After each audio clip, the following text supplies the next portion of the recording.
Welcome to Extreme Genes, brought to you by the Church of Jesus Christ of Latter-day Saints.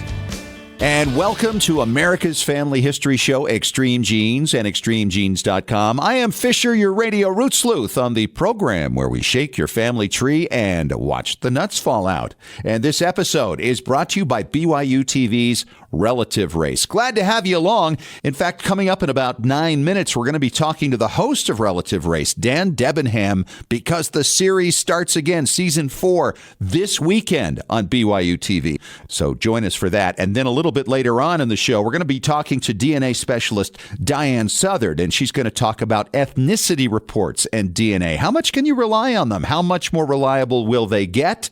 There has been some news in the ethnicity department this past week you're going to want to hear about as well. Right now, let's head off to Boston and talk to my good friend, the chief genealogist of the New England Historic Genealogical Society and AmericanAncestors.org, David Allen Lambert.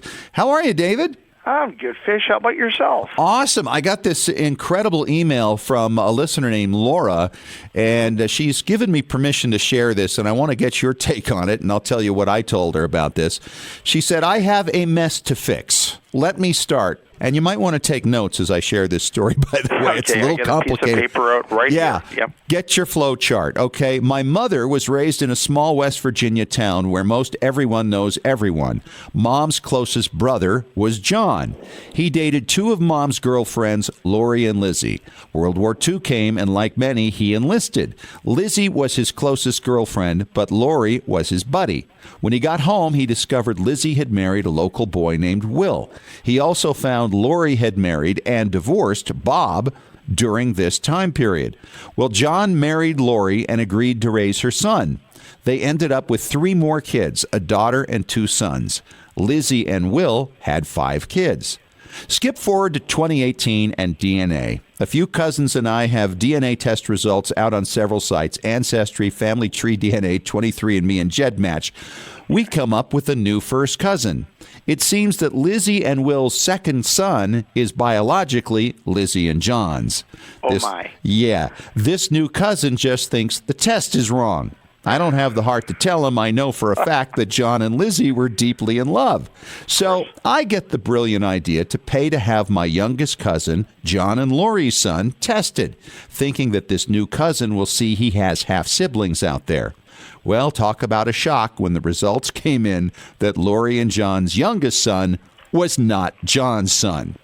What do I do? Should I continue to keep my mouth shut? Do I do a DNA test on another of Lori and John's kids? Lori and John's youngest son that I tested said he has no interest in genealogy. To top it off, Lori and John's daughter dated what is now known by me to be Lizzie and John's son, half-sister and half-brother. Any advice would be greatly appreciated. Wow, that sounds like genetic counseling 101. That is definitely an interesting one. You know, we all have these stories that happen in our family, and as you well know, last fall I got the surprise and delight that I have a half-sister, and now I'm delighted to have Donna and my family and her son, Matt. But I also have it in my dad's side. I said to him one time, I said, you know, you don't look a lot like your brother. And he said, well, he's not my full brother. And I said, what? And I found out that my grandmother, in fact, had 4 children with another man after my grandfather was out of the scene. They were never married. However, the DNA has proven it. They are definitely not my full uncles. But the better part is they have a Mayflower line. I don't. Very nice. Well, you know, the thing is, DNA now is revealing these secrets from even a century or longer ago. And that's the amazing thing. What I told Laura was, my feeling was what Socrates has basically taught all the medical world: first, do no harm. If the one doesn't want to know and the other doesn't want, you know, I don't know that it's her job necessarily to lead them to water just because it's the truth, because having gone through this myself, having helped somebody discover that their father wasn't their father, it's painful. And I'm not going to be really anxious to do that again. I think they'll eventually figure it out because more DNA tests will come out that will cause questions to arise, and they'll figure it out from there. But wow, what a mess, huh? Yeah, it's pretty amazing what you can find with DNA. The surprises await all of us. All right, let's get on to some family histoire news here real quick. David, what do you have? Well, this one is a presidential type of thing, but it has nothing to do with what's going on in the White House. It's what went on in the White House years ago. There were actually a small group of people, part of a presidential descendants, who had their first ever summit. So from people including the grandchild of Dwight D. Eisenhower, the grandson of Grover Cleveland, to great-grandson of Teddy Roosevelt. But how about the grandson of President John Tyler? Yeah, he has a living grandson. A president was born in the 18th century, has a living grandson. They all got crazy. together. They have shared stories. Some of them have memories of being in the White House as children, and it's a great way of connecting this small, unique group of people. My blogger spotlight this week shines on someone out in the UK, and it's actually not a person, but it is the University of Portsmouth that actually has a program where they're researching the railway accidents of Ireland in the UK. This is a website that can be reached at railwayaccidents.port.ac.uk, and they're documenting all the railway accidents and the railway deaths. And so check out that blog across the pond. And that is fascinating to me because I'm actually the survivor of a fatal train crash back in 1973. Crazy. I think you need to start an American version of it in your free time. No, I don't have time. Hey, I just wanted to give a shout-out to my good friends, Family History Fanatics. I'll be their guest on September 22nd, 2018 at humblegen.org. I'll be part of a conference with Tammy Tipler-Perilli, Melanie McComb, and Tessa Keogh, where we do Back to Research e-conference. Delighted to be a guest of Devin and Andy. Again, find out at humblegen.org. It's September 22nd. Well, that's all I have from NEHCS this week. All right. Thank you, David. You know, I first met my next guest over 20 years ago, and he has not aged during that time. He sold his soul to the devil, and he's on television still. I paid a price of $2.95 to the devil back in the day, and so that tells you what I actually truly look like.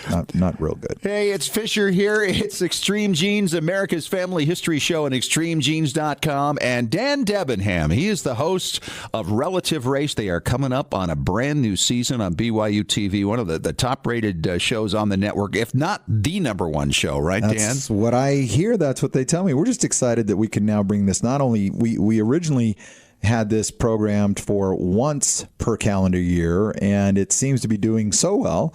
We are now creating and producing and delivering 2 seasons per year. And the season coming up, which is season 4, actually starts on Sunday night, 9 p.m. Eastern time, every Sunday, starting Sunday, September 16th. Sweet. And I remember being at Roots Tech, Dan, and you had a booth there for Relative Race, and you had members of the teams from your previous season.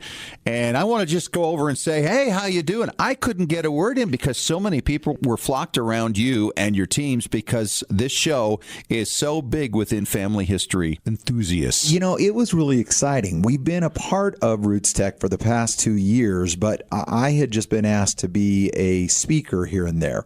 This past year that you're alluding to your point, we were surprised. We were actually surprised with the overwhelming support and reaction to that. The fandom. It was incredible. These are not people who followed you in your ESPN days. No, I don't think so. In fact, it's kind of fun now to be bouncing around the country and doing different things. And when somebody says, I know you, I immediately think, wow, that's a good memory that they remember me from when I was on ESPN.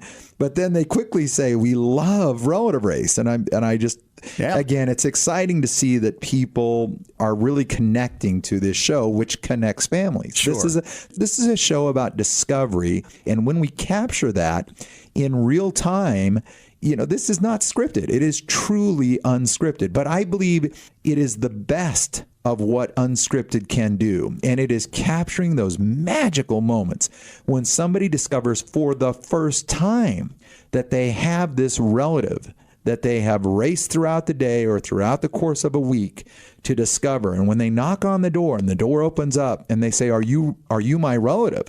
And the answer is, I am. And then they say, how are we related? And often now, more than ever, those answers are, I'm your mother. I'm your father. I'm your brother. I'm your sister. Wow. I'm your aunt. I'm your uncle. It is overwhelming what that moment is like. And it's just, it's kind of humbling. I know that's a... Sure. No, I think it's kind of you're right. humbling to be a part of that. It is, because you're connecting. I mean, this is the most important thing in the world is family. Agreed. Is putting people together. So for people who are not familiar with the relative race format, sure, let's just map that out a little bit. Absolutely. Relative race takes 4 teams. It originally was couples. They were all married couples. Now they're teams. So it can be a father-son or a mother-daughter or 2 siblings. You haven't had Omarosa on this, we right? have not. Okay, Not I'm yet. just checking. Not okay. yet. Yeah. So we take 4 teams, and then we fly them to a undisclosed location somewhere in the United States. We take away all their technology, and we provide them with identical flip phones, old-fashioned flip phones that have no GPS or internet access. They do have texting capabilities only. Then we provide them with identical cars. And then throughout the course of 10 days, every day, we send them a series of text messages that provide clues for them to race to a different city every day. Now, racing, that doesn't mean breaking speed limits In or fact, the fastest. that will get you off the show. It may sound a little corny, but safety is everything. The last thing in the world Sure. is we need somebody to hurt themselves or someone else while filming this show. And so we actually have monitors on their cars, and we have production vehicles that are following them in front and behind, and they're not allowed to break any speed limits or traffic laws. But as they race to that city, they then are given a challenge in that city. And these are challenges that we create purely for entertainment value. Sure. They can be getting to a park and finding a drone and then flying the drone through a drone course, or it can be some kind of obstacle course, or this season, which you're going to see on September 16th. I think our day 2 challenge that they had was the most fun that we've ever had. So you'll have to watch that. But once they overcome that challenge in that city, they're given the final clue on where to find their relative. When they knock on that door, their clock stops, because this is all timed from Sure. the moment they start the journey in the morning to the moment that they find their relative at night. And when they stop that clock, then everything just stops for them, and they can enjoy this family, this new part of their family that they just discovered. When they find the family member, they also have to spend the night with the family, which is Wow. interesting. In their home? That's right. Wow. Now the relatives who we've contacted in advance, we've told them very clearly that when we say that you have to provide a place for them to sleep, it can be in the backyard. It can be, and so we have had people sleeping in tents. It's really been fun to see that I've dynamic. enjoyed the show, but I don't recall anybody in the backyard. We I must had have somebody missed sleeping something. in the backyard on season 1 and season 2. People were sleeping in the backyard, and so they discover the relative. Time melts away, literally. Time stops for them. And then at the end of every day, we have a video conference call. And that video conference call conferences all 4 teams in, and myself as the host from our Relative Race headquarters. And these 4 teams at various locations around the United States. And we talk about how the day went. We talk about their relative and who they met. And it's often in tears that these video conference calls take place. But unfortunately, it is a race, and there is $50,000 on the line. And so if you are the one that is, in essence, the last one, or takes the most amount of time to find your relative, then you receive a strike. 3 strikes and you're off of the race. If you continue through the process and you make it to day 10 and you are the best on that final day, day 10, then you also win $50,000. So it is this race to discover family. It is a race to understand each other and survive 10 days in a car with no GPS, so you only have paper maps to guide you everywhere. And then it's this race to also earn $50,000. And it's just a wonderful show. Well, it is a wonderful show. And, I think everybody in the genealogy space has been talking about this for a long time, and they really enjoy it because it really speaks to what we all do in research and DNA and all the things that are involved in that. And I know you use DNA, too. We do. In the process. I've had a wonderful relationship with Ancestry DNA.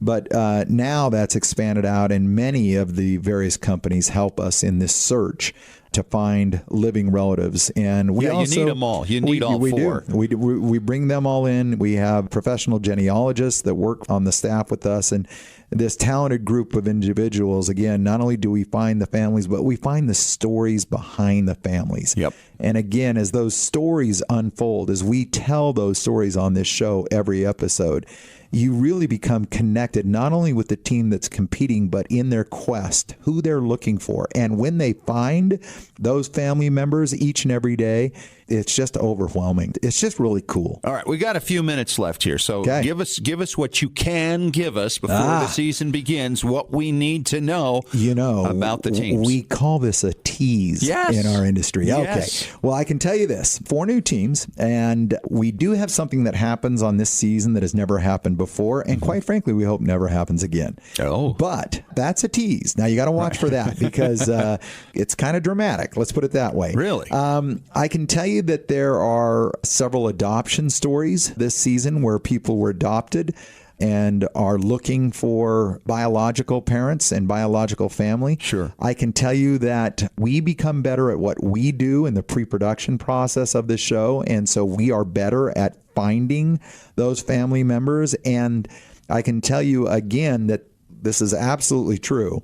This is not a tease, and that is that we have more families, closer family ties, and more family ties that will be revealed on this show than ever before, on this season, I should say. And again, this is season 4, and it starts Sunday, September 16th. So I hope you and everybody else will watch, because I'm going to be all over this. It truly is worth that 55 minutes that you put into watching. Yeah, you had the cars right there at Roots Tech, which I thought was kind of fun. That was fun. And when you attended Roots Tech, not only were you able to get in the cars and they were rigged with all of our cameras and you could take pictures of yourselves in the cars with the cameras, but then we also had one of the challenges from the show that you could try to accomplish in the booth. And if you did that, then of course we had all kinds of stuff, great stuff, to give away. What do they call that? Swag. That's it. Yeah. That's it. Shows you how unhip I am. I don't even know the term swag. You being the big star that you are, swag. Yeah. I know nothing. So, are you going to be there again this year at Roots Tech? Yes, we are. Okay. And we're going to have the same kind of fun. And I've been asked to be a breakout speaker. Great. And so if you are headed to Roots Tech, please come by and say hello, because it is exciting to hear from those that value the show, that watch the show. And by the way, we get a lot of valuable feedback. We get a lot of suggestions on what fans want to see in the show. And also, people can check out past seasons online. Oh, yeah. Dan. They can go to relativerace.com, relativerace.com, and then that will redirect you to a number of places where you can watch. So go to relativerace.com, or you can go to byutv.org. because it airs nationally on the BYU TV network, and I think they're in about 75 million homes. Yeah. It's a lot. Yeah, it's a lot of places. So check it out. Relative Race. He's the host, Dan Debenham. And he's the man, Scott Fisher. Good to see you, Dan. Thanks for coming by. Thanks for having me. Can't wait to see the new season. It's going to be fun. Very excited to have my good friend Diane Southern on the line from Coral Springs, Florida. She is the lady behind YourDNAGuide.com, and she really makes it simple. And Diane, it's great to have you back on Extreme Genes. Scott, thank you so much for inviting me. You know, the ethnicity tests now, I mean, I think this seems to be where everybody is going. I mean, when you look at the total number of people on there without a tree on the DNA tests and all the different companies, it seems obvious that people are doing it mostly for ethnicity more than anything else. And obviously, many of them convert over to full subscriptions and start sharing trees. But I think just the absence of the trees really speaks to the fact people want to know their ethnicity. How much accuracy would you say are in these things? Because we hear that question all the time. What's your take on that? Well, that's the thing about the word accuracy, right? When we think of accuracy, we're thinking of a bow and arrow and it hitting that bullseye every time. Yeah. And you really can't think of these results like that, because accurate, it depends on who you're talking to, right? I hear this all the time. I had a friend of mine whose grandfather was 100% Italian. He's been over there. He's been into the cemetery. He's seen the ancestors of this guy. They're all Italian. And then it comes back like 8% Italian and 30% Greek, or something like that. And he says, I don't know about anything Greek. I said, the family must have been in Greece before they went to Italy or something like that. But I guess it really has to do with the place and the time that the match comes from, right? Well, exactly. And you've hit on one of the big components of this testing. There's really three components you have to think about. The first, like you said, is time. When are we talking about you were in this place? And our ethnicity results right now from all of our companies are pinpointing the 500 years to 2,000 years ago time frame. So most of us, I know I certainly don't have our ancestors all the way back to 500 or 1,000 years ago. So who knows where they were, right? Right, yeah. The second component is reference populations. For example, if they've only tested Italians from southern Italy, say, and your Italians are all from northern Italy, well, they're probably not going to be able to pin you as Italian because your particular brand of Italian hasn't been profiled. Sure. So reference populations are a huge part of what we get out of these tests. And the last one is what I call fancy math. And that really comes down to the fact that it's not as simple as saying, okay, this is what Italian DNA looks like. Boom, boom, boom. Do you have those markers? You do, you're Italian. You think that should be the way that it works, but it's so much more complicated than that. They are using very advanced statistical algorithms to figure this out. So the math could also improve, and that would improve our results. Well, and you look at what's just happened this past week. Ancestry has made the most recent adjustment on their ethnicity tests. What kind of changes did you see on yours? Well, right. So they added 16,000 more people to that reference population group. So they're boosting their ability to be able to tell where you're from by making their references better. So for me, I was able to see, I used to have this huge Scandinavian category, right? Like I know a lot of people do. Yes. They were able to refine that so much better and pull out my 7% Swedish, which is almost exactly the percentage that I should see. So that was really great. On the flip side, I used to have a nice percentage of Europe West, and that's where a lot of people would see their German ancestors in that Europe West category. And I was right on, I thought, in my percentage of what I should see as far as my German ancestors go. Yeah, that almost entirely left. I'm now left with only 3% German, and it should be a lot higher. So I think most people will see the same kind of thing I saw. Some improvements in some areas and maybe a couple backward steps in others. Well, and I think you've nailed it right on the head. And this is really the reason why so many people are seeing differences from one company to the next. And it has to do with what the original group they're testing against is, right? Absolutely, yeah. And so that's why it's so great that we have second opinions, right? You get tested Ancestry, then you can flip over to MyHeritage or Family Tree DNA. You can take your results even to living DNA and get a more granular breakdown of the UK. So there's just so many options now, and I think people will find that if you do that, if you kind of ask around, your real or true, or if you want to use the word accurate results are kind of somewhere in the middle. Do you think there's any point in taking all your results, maybe from all the different companies you may share your DNA results with, and averaging them? Would there be any benefit to that? Yes. And I think what you'll see, too, is that every company has different categories. So it's actually kind of hard to average because you're not really sure which category goes with which other category. Right. And so then you'll also begin to see why you're seeing differences between the companies, because they don't talk about the world in the same way, so they can't be the same. Interesting. Well, you've got a great event coming up here in just a little bit, coming up in Sandy, Utah at the Sandy Events Center. It's the Genealogical Roots Conference, October 4th and 5th. Fill us in on what that's all about.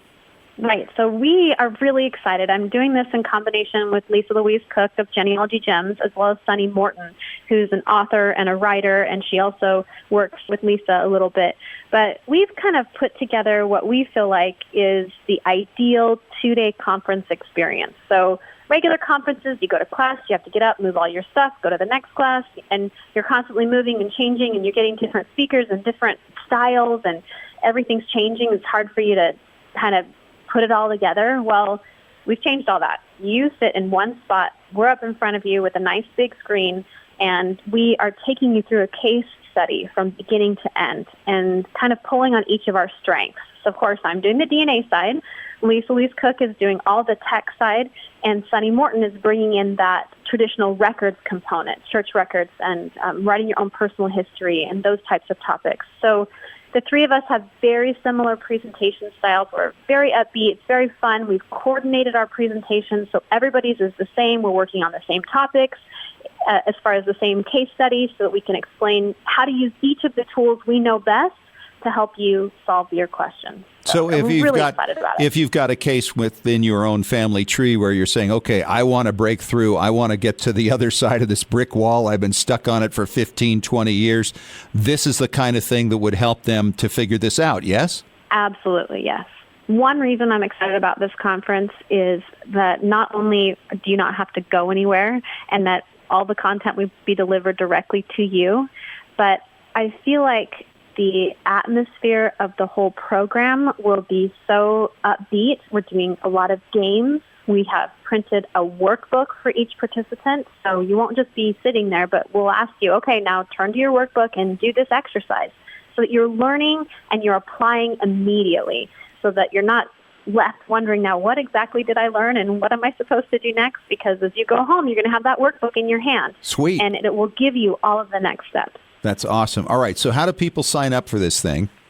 All right, best thing to do, go to my website, yourdnaguide.com, and there's a big banner on that homepage. Click on that banner, sign yourself up. All right, and it's coming up once again in Sandy, Utah at the Sandy Event Center, October 4th and October 5th. It's a Genealogy Roots Conference with my guest, Diane Southard, Lisa Louise Cook from Genealogy Gems, the podcast, and Sonny Morton, another great researcher and another great asset as you go about figuring out how to navigate your way through the DNA maze and whatever else may be there. Thanks so much for coming on, Diane, and look forward to hearing from you again in the future. Great. Thanks again so much, Scott. Time to talk preservation with Tom Perry from TMCplace.com. Tom, really excited. Relative Race getting underway for another season here this very weekend. And you can watch it, of course, for free on BYU TV or on BYUtv.org or by downloading the BYU TV app. Very good stuff. So as we get ready for the holidays, Tommy, we have to be thinking about this stuff right now because it takes time to gather photographs and documents and maybe even audio of interviews with your senior family members to put together in something. And there are a lot of apps out there that can really help people at this time of year, don't you think? Oh, absolutely. Talking about Relative Race and their apps, there's apps that we can use, like there's Google Photos, there's Family Tree History if you want to do like a coat of arms, you want to do some... How does that one work? Well, it's really neat. You go in and type in your name in like one of 5 different languages, and it'll come up and say, okay, this is the origin of your name. And sometimes there's coat of arms that you can download too, which is really cool, and, making a CD cover or something. I think it would be actually fun to make your own coat of arms because I think a lot of those things that are out there aren't necessarily your family version of it. Maybe it's some other branch of another family of the same name. But wouldn't that be fun to make your own coat? Oh, yeah. In fact, that's a good idea. Go and download like some generic ones and pick out what you like. Oh, hey, my farmer dad raised pigs. Let's put a pig in the coat of arms. Let's put a couple of chickens. Let's put a lightning rod, whatever, and just have really a lot of fun with it. I would have to figure out which fish I would put on the coat of arms because I don't have one right now. We got to make sure that they're happy-looking fish, too. We can't have really nasty-looking fish. We don't want any sharks. We don't want any predators, nothing like that. Yeah, but you just want the friendly ones. Yeah, exactly. All right, what else do you have there on the app list? This sounds fun. There's one that's called Photo Booth, which is really a lot of fun, where you get your own photos and you can warp them like going through the fun house. You can add them to other photos, and they're just hysterical. And when you're going on a small trip, they're cool to do on your iPad when you're out of range of using your Wi-Fi. Yeah, and I think the kids would have a lot of fun with that as well, right? Oh, absolutely. This stuff is so much fun. And another thing, too, that you can do is download all your photos onto your iPad, and they're not that big of files. And then you can have the kids go and say, hey, look at these pictures and tell us what you think about grandma and great-grandma and what's going on. And they're sitting there writing their family history while you're driving down the road. It's funny, you're right. Once people get exposed, kids get exposed to who their ancestors are, and they start to know them, they can actually start to try to figure out what they were about, maybe write a story around those people based on stories they already know about them and feel like they know them even a little bit better. So aren't there some audio apps that are available as well? Yeah, there's audio apps. In fact, some of them they talk about on bhphoto.com. They talk about some good audio apps. We'll do things that tell you, hey, for this kind of thing, this is what you want to do with your microphone. And there's apps you can actually put on your phone, and you can say, okay, we're doing this kind of an interview, so I want this microphone to ask like a dynamic microphone, or I want this to be, more centralized microphone. And you can have options where you can go in and do editing. You can do sound refinishing on it. You can sweeten things up. And Wait a minute.